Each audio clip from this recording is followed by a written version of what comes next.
Welcome to Indie Beacon Radio, where creative souls can find help in marketing their creations. You can send questions for each show on Twitter using the hashtag IndieBeacon. Now sit back and enjoy learning about our guest for this show.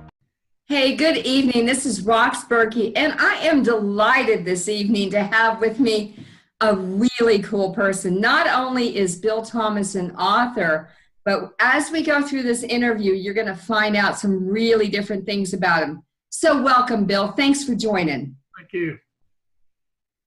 So the first thing I want to kind of focus on, Bill, is talking about your book, because you are an accomplished author and you like to write in paranormal fantasy. Tell me about that, would you? Yeah, it's a book of, it's called The Three Souls. It's set in the 60s. It's about a guy who gets falsely convicted of a crime and goes to prison and basically meets two inmates who he feels are Vincent van Gogh and Mozart reincarnated. So kind of a fantasy paranormal in prison. So how did you decide that the three souls were going to be these three? I mean, these are some pretty famous names you're throwing out here. Well, it's kind of interesting. I kept having a recurring dream about it, and so just started writing it, and just kind of came out. You know, after I started writing it, the three people came into focus. Now, how long has the Three Souls been out?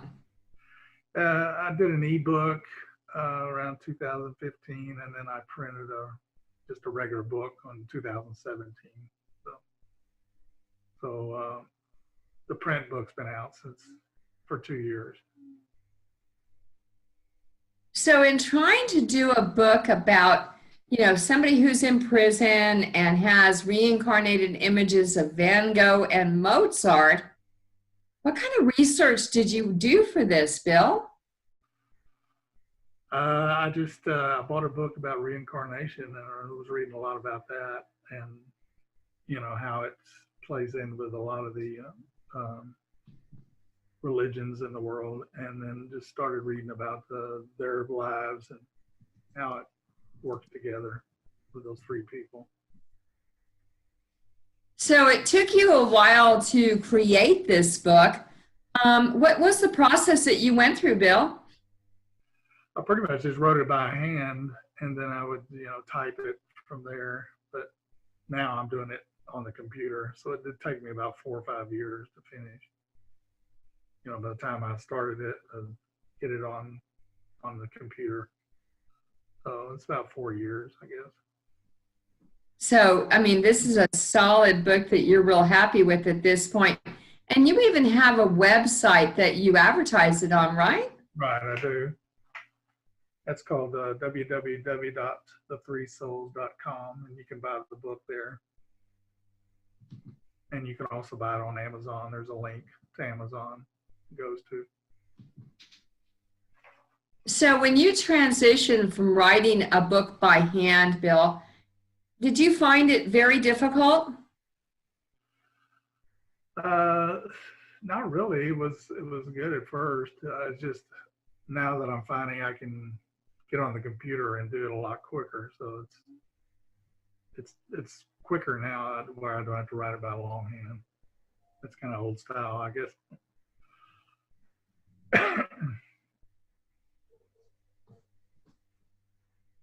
So have you always had a book within you?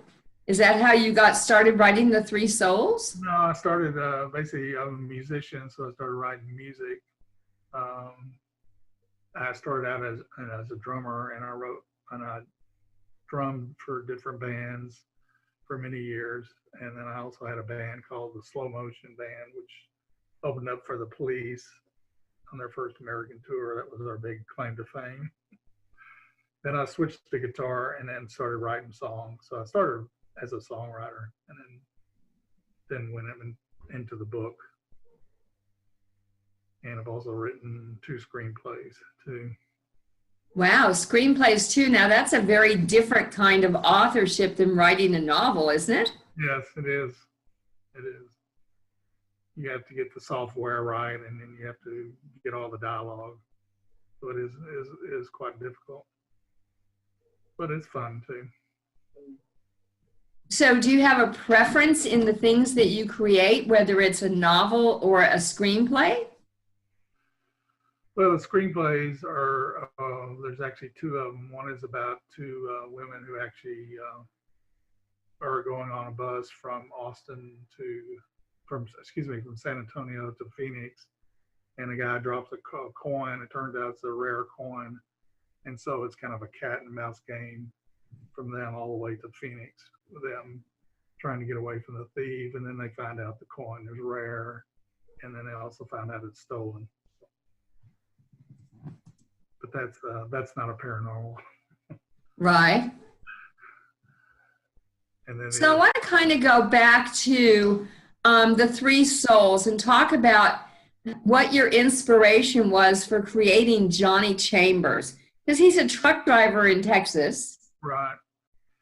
Yeah, he's a truck driver, and he's also he's falsely convicted of a crime, so he does go to prison. And his main thing is he's trying to get out of prison, and then he's also trying to help these two people he feels are very accomplished artists, and that they both had near-death experiences, and they have these skills.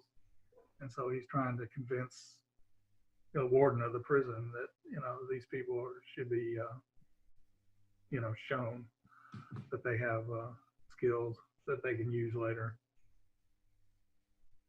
So the characters, I mean, the warden plays a big role in this story, and he tries to be helpful to a degree.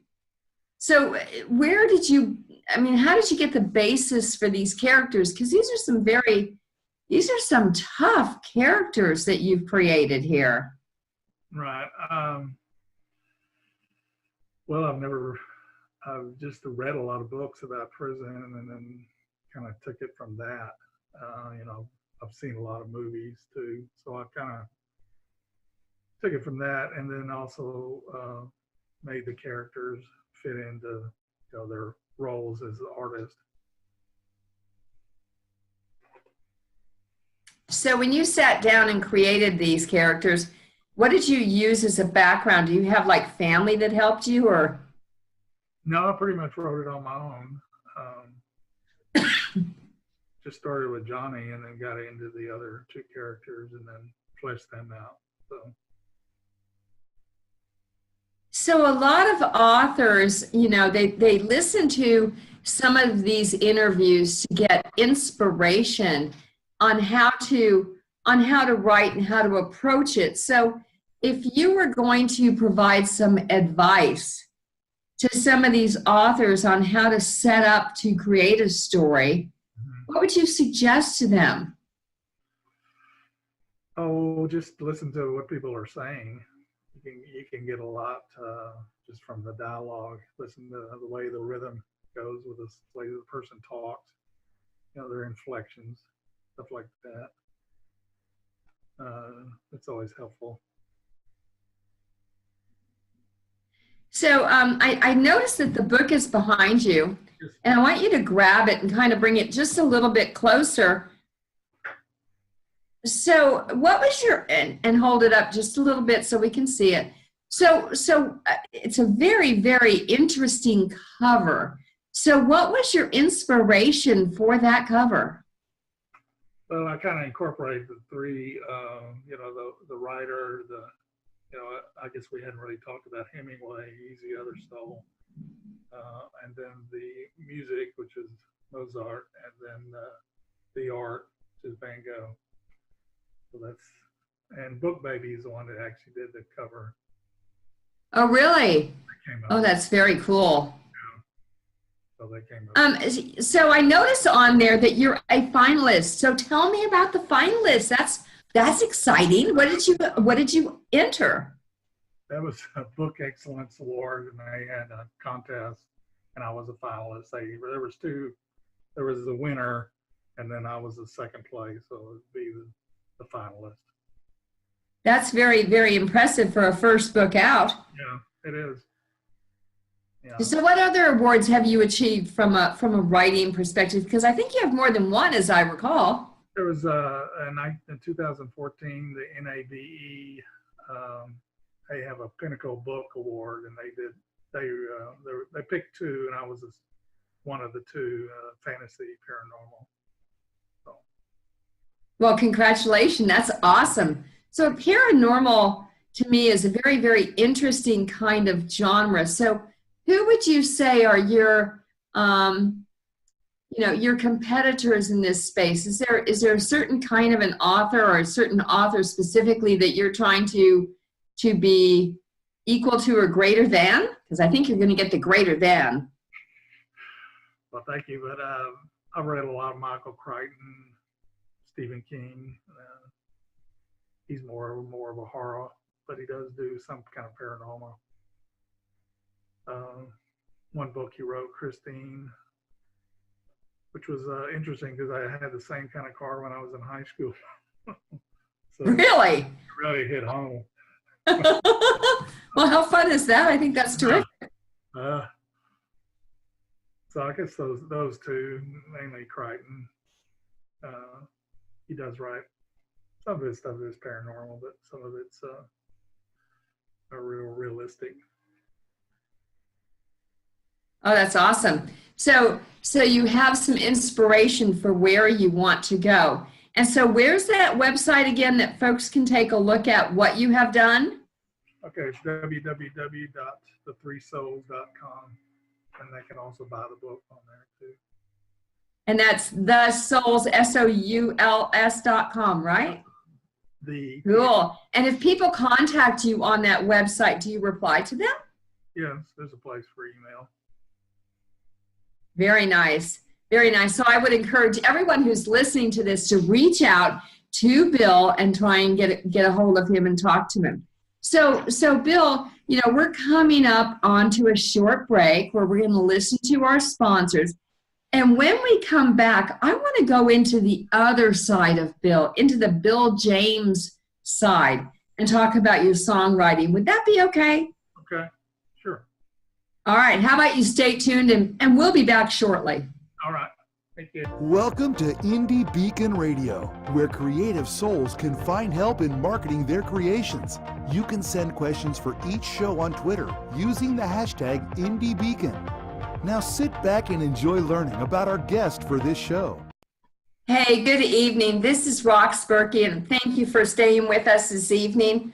I'm having a wonderful conversation with author Bill Thomas, and he is the author of The Three Souls. And that's a paranormal fantasy, but Bill hasn't always been a writer. Before he was a writer of stories, he was actually a singer and songwriter, and he's known as Bill James. So, Bill, tell us about how you decided you were going to be Bill James, the singer and songwriter. Well, I started, as I said earlier, I started out playing drums. I did that for many years, and then I started singing, and then I thought, well, I better start playing the guitar. So I switched to guitar and started songwriting with that, and then I also did 2 CDs of my material. And I have them here if you want to look at them, if that's okay. I do. Okay, here they are. One of them's called Turn the Dice, and the other one's called The Love Doctor. Very nice. Both on, so where can people get those CDs? Yeah, they're both on iTunes and CD Baby. And there's samples on there. You can listen to them. Now, it's interesting to me that you actually decided you were going to have 2 names to kind of be your branding. So you have one name for your music and totally a different name for your books, right? Right. James is actually my first name, so I just took Bill and then added it at the end. So more kind of a marketing standpoint. So that's why I came up with that name. So your website for your music is? www.billjamesmusic.com. Okay, and when folks go to that website, there is a reference to go to the Three Souls, right? There's a link there where you can go to Amazon. So you can pull it up there. So from playing drums starting at the age of 14, and then going to guitar, and then going to writing books, and I'm not going to talk about how long any of those things took, only that you started at 14. So what did you learn as you were traveling down that path from a creative perspective? Well, when I started on drums, I did that for many years, and I got, I got a lot of work from it. I just got real bored with the drumming aspect of it, and I got into more of the songwriting. So that's why I switched to guitar. And then as far as getting into writing, it's more demanding. I mean, you have to get the characters, you have to get the dialogue, so it is harder. But I still enjoy writing music. So, and it's anyway. But you're still making music, right? Yeah, I still write. I haven't played out a lot, but I'm still writing songs. That's part of it too, doing that. So that's pretty impressive, and you actually got some awards in the early 2000s for some of your music as well, right? Well, some of the music I did, as far as you mean awards for the music, Uh-huh. I'm not sure. I know it's on CD Baby, but I have never really gotten any awards for the music. I've shopped them a lot to different people, different artists. And I have people in Nashville that shop it to different artists. Okay. And I know that you're working on another book. Right. Tell me about the other book. Tell our listeners about your other book.